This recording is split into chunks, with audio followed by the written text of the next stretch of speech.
created to be like God in true righteousness and holiness. Righteousness means right living, and holiness means to be set apart. If we don't know how we were created to be, we don't have the proper map to begin our journey. If we don't know we were created for holiness, we won't try to live it. The only way we can live a life of holiness with a Christ-centered worldview is to keep going back to God's Word. Let's read Paul's words to the Christians in Philippi. We'll read Philippians 2, verses 12 and 13.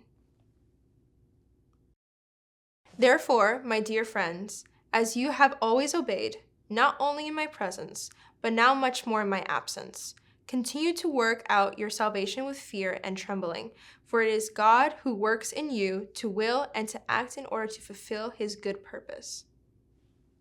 We never have to work for our salvation. That is a free gift of God that we receive by faith. Here, Paul says we work out our faith. That means we continue to sort through our knowledge of God, his word, and the world. He wants us to continue to work out how those things should impact the way we should live. If we do that, we can follow the example he gave to Timothy. Let's read 2 Timothy 4:7.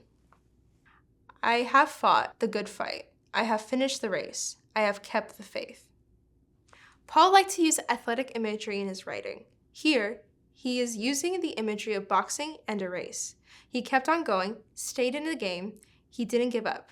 And because of that, his faith in Jesus can be an example to young Timothy and to us.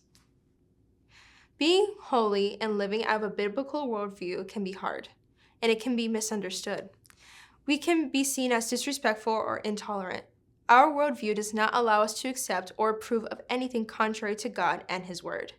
We consider everything of no value if it doesn't honor God. However, we can respect and show tolerance for other worldviews. What might that look like? First, we should always value people. Everything we do should be done in love. Love values people.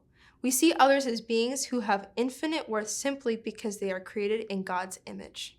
Second, we should respect all people simply for the fact that they are created in God's image. Respect is the positive way in which we think about something or someone. Respect should always be part of our dealings with others. Value and respect are part of having a proper view of people from God's perspective. Tolerance and acceptance are often confused with one another. Tolerance attempts to at least understand where someone is coming from. Listening and trying to understand helps prevent alienating people and driving a wedge between them and the gospel. Acceptance means we essentially agree with their viewpoint. God doesn't want us to change our standards. He wants us to keep the faith like Paul.